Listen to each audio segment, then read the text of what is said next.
Thank you for joining us on this final edition of the Coaches Show for the 2025 season with the head football coach of North Carolina A&T, Sean Gibbs. I'm Donald Ware, play-by-play voice for North Carolina A&T football.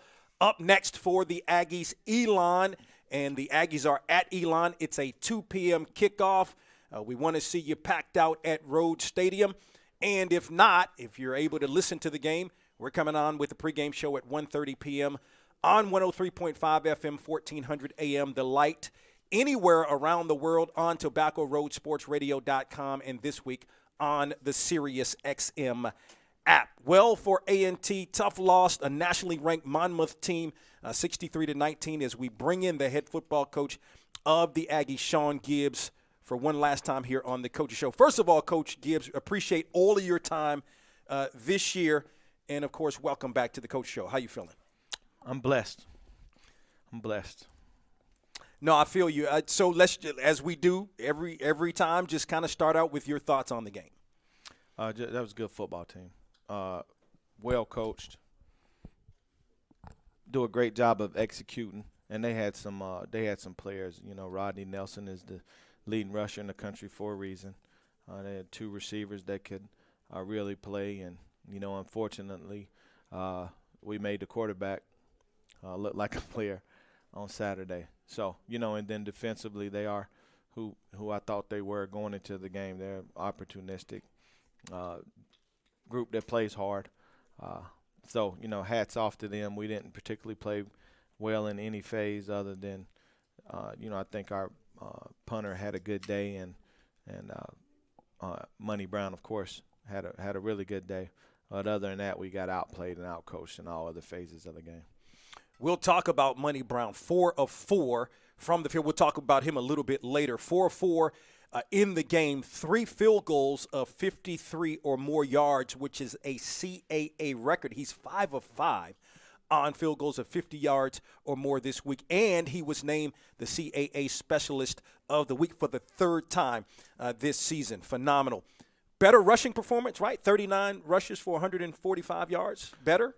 Yeah, it was better. Wasn't up to the standard. But I tell you, I like the way that Wesley Graves was running. He was running physical.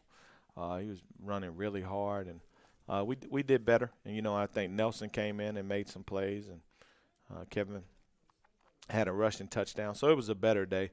It's just I'm not going to change my standards or my expectations. So until we get up to that, I'm not going to be happy, but it was better.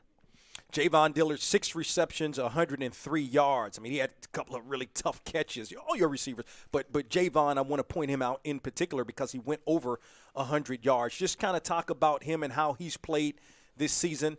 Again, 6 catches for 103 yards in this ball game. Yeah, that's a good day at the office.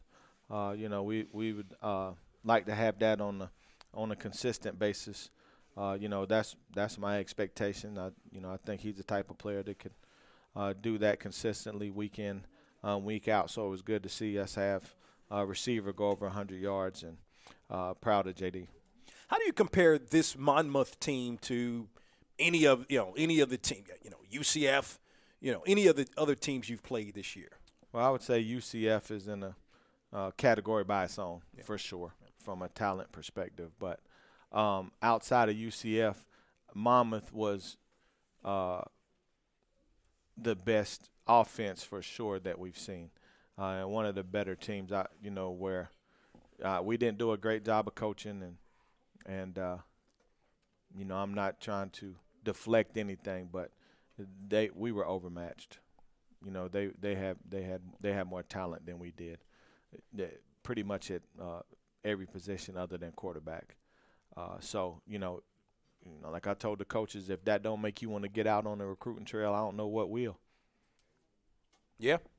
And then we talked about Andrew Brown, put the numbers out there, 4-4. Even the 31-yard field goal was the first points of the game for you. It's almost like you forgot about the 31-yard field goal because he had 2 55-yarders and a 53-yarder in the game. What does it mean to be able to have a guy like that cannot – he's 100% from 50-plus yards this season. Yeah, it's definitely a luxury. I don't know. There's not many teams in the country that can they can say that they feel comfortable that if they get within get in range of a 50-yard field goal, they feel like they have points on the board. So, that's a luxury to have, and it's also something that we didn't take advantage of because when you have a kicker where if you just get to the 40-yard line, that we're probably going to get points on the board. We should be a lot more explosive and have not used Andrew as much as we have this year. But I'm just happy that we do have him. But I wish we didn't use him as much. I wish we were scoring touchdowns rather than field goals. Yeah, no, I feel that. And we'll move on from Monmouth because we want to talk about Elon. But then, of course, Elon is the last game, and this is going to be our last coaches show. So you play Elon. You play Elon on Saturday, November the 22nd. Mm-hmm. Whatever happens, what does November 23rd look like as you move into the 2026 season? Oh, well, we immediately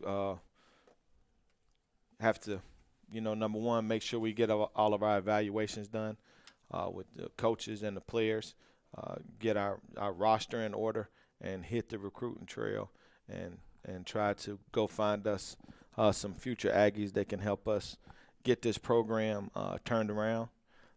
We don't have much time off. They'll be right back in the weight room with Coach Harbor. We'll discuss our plans for the spring and the summer. And we'll flip the page and move on to the next season and try to make A&T what it should be. You talked a lot about that. Can you kind of expound on that? You talked a lot about that in the press part of this in terms of representing A&T and what A&T is about. Can you kind of talk a little bit about that and what you were talking about in the press part of this? Yeah, well, I was hoping I would see him in here today because I was going to tell him to keep the same energy next year. Because, get us now, make your jokes now because it's going to be over with. But, right now I feel like, as far as HBCU football, we're kind of like we're a laughing stock and CAA football. And that's how I think people look at us. And it really burns me up inside because I know that we have the potential. We're the largest HBCU in the world. We got a tradition here. This is as good as anybody else's.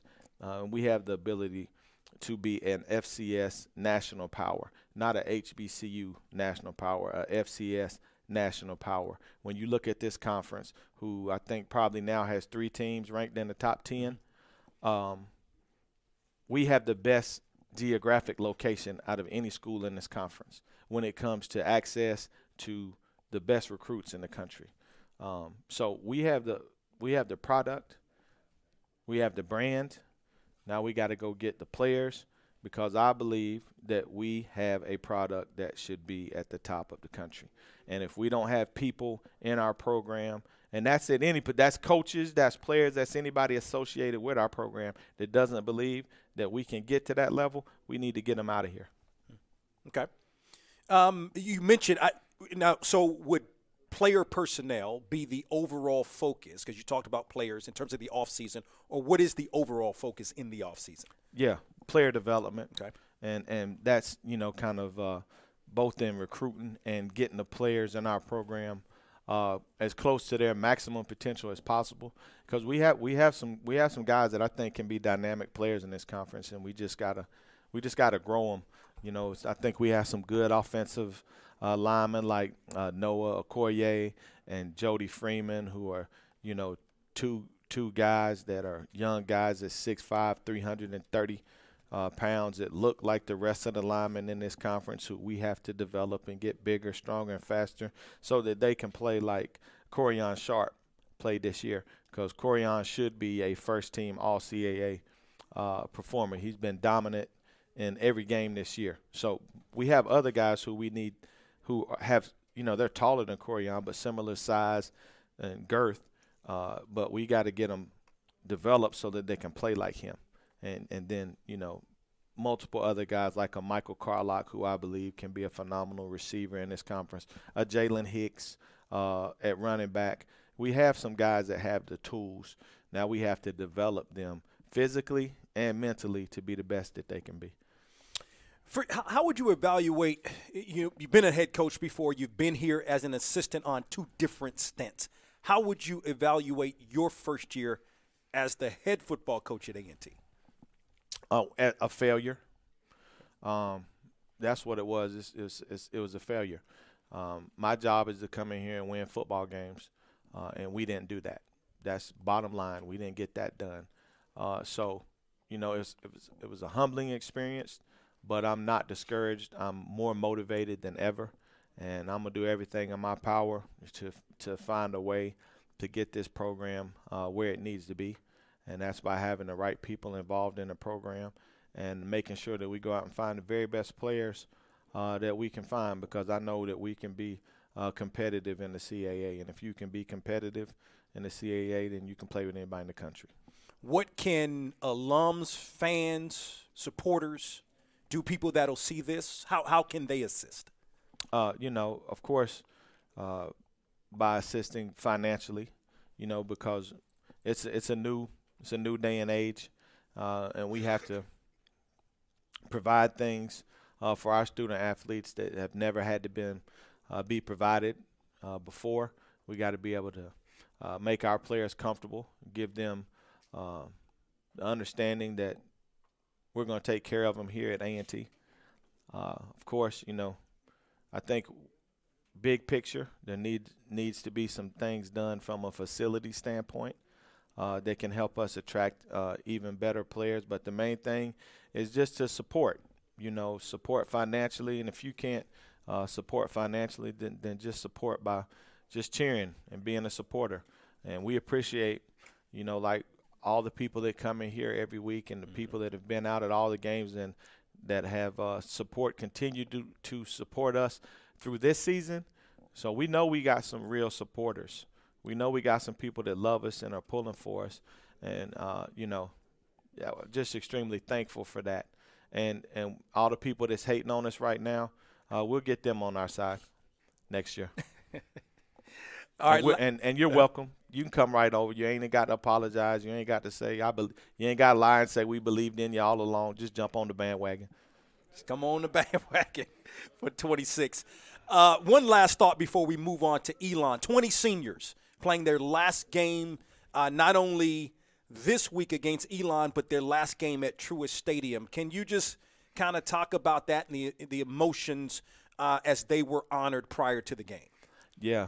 It was very emotional for me because I have a deep relationship with a lot of those guys. I recruited them and coached them, and I hated to see them go out like that, because if there's anybody who I knew was going to lay it on the line and play as hard as they could, it was going to be those seniors, because I know they didn't want to go out like that. So that was emotional, and I hate that it ended for them like that, but.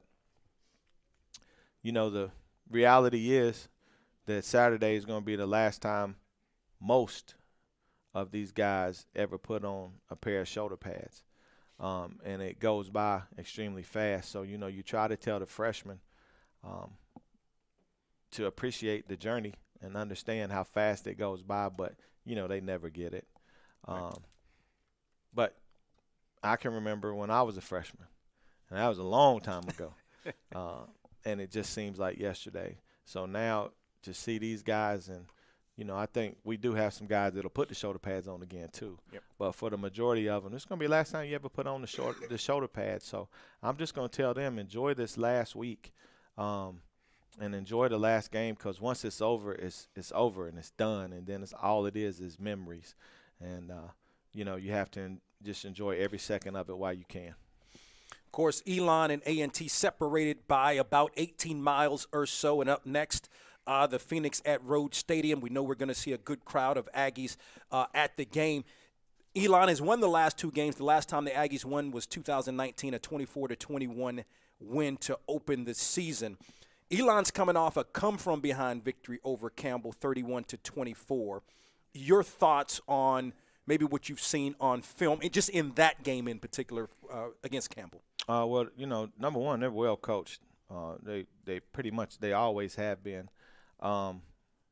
What I saw against Campbell was a team that just doesn't quit, and they're a young team, and they've been competitive in every game, and I think that the future is really bright over at Elon. Elon's going to be good for a number of years going forward just because of that quarterback.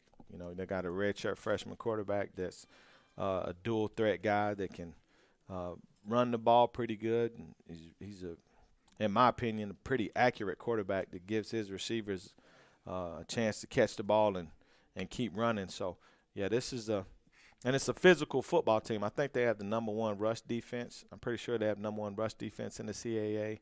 And I think they're top 5 in rush offense. So that's signs of a physical football team. So well coached, play hard, have some playmakers. It's going to be fun. We're going to have our hands full. We're going to have to go over there and we're going to have to play. But I look forward to it and hope we can make this into the rival that it deserves to be. Yeah. Phoenix snapped a 4-game skid, and you mentioned had some tough games in a lot of the games, tough games nationally. I mean, well, a lot of the teams in the CAA are ranked, but high-ranked national highly ranked national CAA teams. What else? You mentioned the quarterback. I want to talk a little bit more about him in Landon Clark, but what are some of the other things that Elon does well? Well, run the ball and stop the run. I think they're solid in the kicking game. I mean, Elon, this conference it's almost like they're kind of clones of each other. Like most of the teams are well coached. Most of the teams have pretty good size. Most of the teams are physical. So it's what we have to get to. It's what we have to recruit to. And this is a tough conference. This is a physical conference. I still think, in my opinion, having been in both conferences, when you're talking athletes, the MEAC has better athletes than this conference does. But this conference has bigger, tougher, meaner kids. And that's how you win football games, especially late in November and December.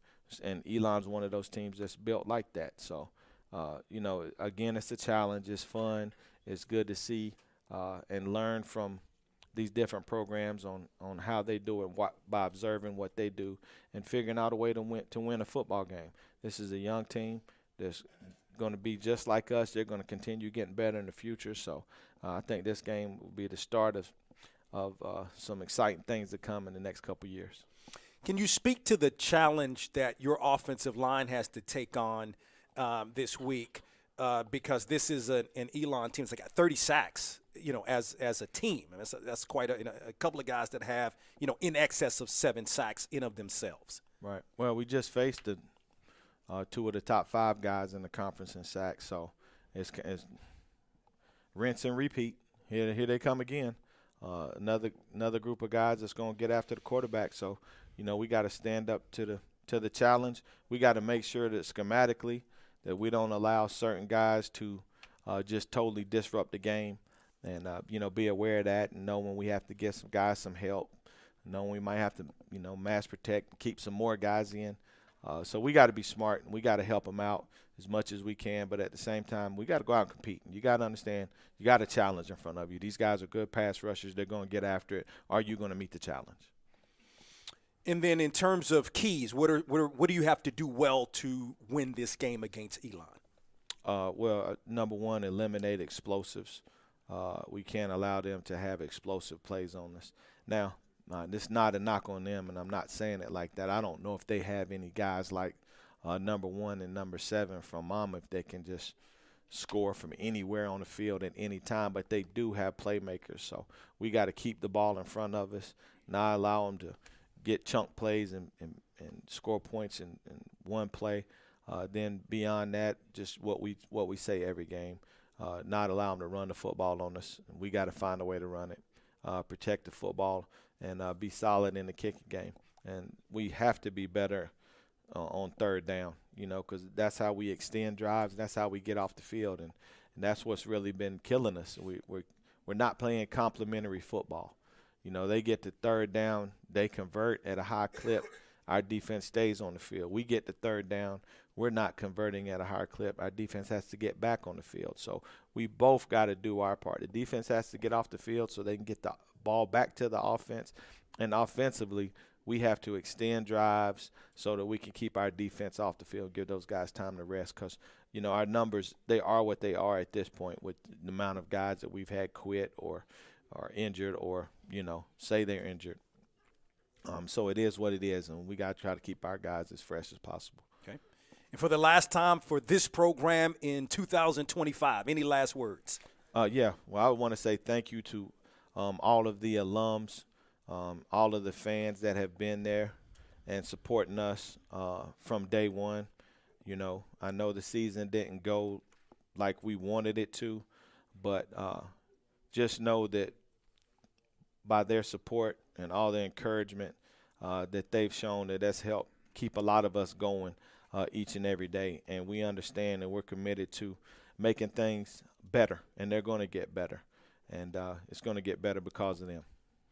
All right, give it up for Sean Gibbs, the head football coach of the Aggies, joining us here on the Coaches Show. As mentioned, this is the last Coaches Show of the season. The Aggies have one more football game. As mentioned, it is at Elon. It's a 2 p.m. kickoff. Hopefully you're coming, if you're in this area, making the 18-mile drive to Rhodes Stadium.